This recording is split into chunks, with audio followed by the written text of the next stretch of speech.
నిన్న అవగాహన రాహిత్యంతో చదువు సంధ్య సంస్కారం చక్కగా లేకుండా రేవంత్ నిన్న ఇందూరుకి రావడం జరిగింది. ఇందూరు గడ్డ మీదకి వచ్చి నన్ను ఉద్దేశించి కొన్ని మాటలు అన్నాడు. నెంబర్ 1, నిజామాబాద్ని స్మార్ట్ సిటీ చేయలేకపోయిండు, మోడీ దగ్గర బాగా పరపతి ఉంటుంది అంటాడు కదా మీ ఎంపీ అన్నాడు. మా నాయకుని దగ్గర నా పరపతి ఎంత ఉందో లేదో నేను ఎన్నడూ బయట మాట్లాడలేదు. నేను ఫస్ట్ స్మార్ట్ సిటీ ఏ రకంగా చేస్తారో నేర్చుకో. కల్వకుంట్ల దగ్గర పైసలు ఎట్లా వేసుకపోవాలన్నది నీ జ్ఞానం బాగుంది. బ్లాక్మెయిల్ టాక్టిక్స్ నిన్ను మించినోడు ఎవడు లేడీ ప్రపంచంలో, అది మాకు ఐడియా ఉంది.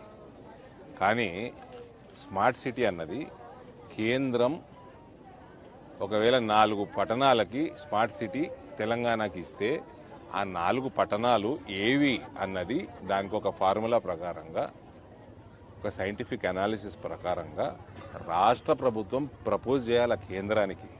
అంతా కూడా నాలెడ్జ్ లేనోనివి నువ్వు ఏ రకంగా నువ్వు ముఖ్యమంత్రి పదవికి అర్హుడివి చెప్పు నాకు. నీకు స్మార్ట్ సిటీ నేను ఇక్కడ నిజామాబాద్కి మీరు ప్లస్ మీకంటే ముందు టీఆర్ఎస్ ప్రభుత్వం నిజామాబాద్ని ఇగ్నోర్ చేసింది కాబట్టి స్మార్ట్ సిటీ రాలేదు. కానీ అమృత్ కింద యూజీడీ కింద 400 కోట్ల స్కీములు నేను ఎంపీగా ఉన్నప్పుడు నిజామాబాద్కి రావడం జరిగింది. అవిట్లా మీరు అవినీతులు చేసి ఆ పనులు చక్కగా చేయకపోవడం అది మా దౌర్భాగ్యం. మీలాంటి అవినీతి పరులకు ఓటేసినందుకు తెలంగాణ ప్రజలు ఇవాళ ఇబ్బంది పడుతూ ఉన్నారు. నీకు కనీసం జ్ఞానం లేకుండా మాట్లాడకు. పక్కన ఆఫీసర్లు ఉంటారు, వాళ్ళకి చెప్పు నేను చదువుకోలేదు నాకు జర చెప్పనని అడుగు. వాళ్ళని ఇష్టం ఉన్నట్టు నోరున్నదని మాట్లాడదు. రెండోది, మోర్లు సాఫ్ చేయడానికి మోడీ కావాలన్నా ఊకే మోడీ జపన చేస్తాడు. అరే నువ్వు చేయవా అనే నీ సోనియా గాంధీ జపనం దేనికి పనికిరాని రాహుల్ గాంధీ జపం చేయవా? నరేంద్ర మోడీ బాజాబ్తా మేము జపం చేస్తాము. ఆయన పైసలు పంపుతాడు.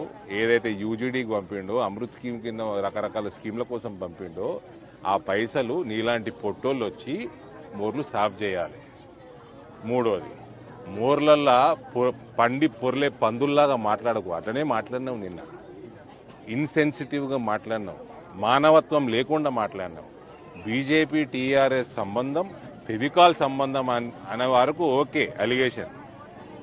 వీణా వాణి లాంటి సంబంధం అనటము వెరీ ఇన్సెన్సిటివ్, ఇన్హ్యూమన్. మానవత్వం లేకుండా తయారైనవు. ఒళ్ళు పొగురు బాగా ఎక్కింది. డబ్బులు కల్వకుంట్ల దగ్గర వేసుకుపోయి ఒళ్ళు పొగురు బాగా ఎక్కింది నీకు. వీణా వాణి ఎగ్జాంపుల్ తీసుకొని ఇటువంటి రాజకీయ వేదికల మీద జోకులు వేయకూడదు. అర్థమైందా తొండమూతోడా? అసలైన తొలి వెలుగు. ఫాలో వాట్సాప్ @తొలి వెలుగు official.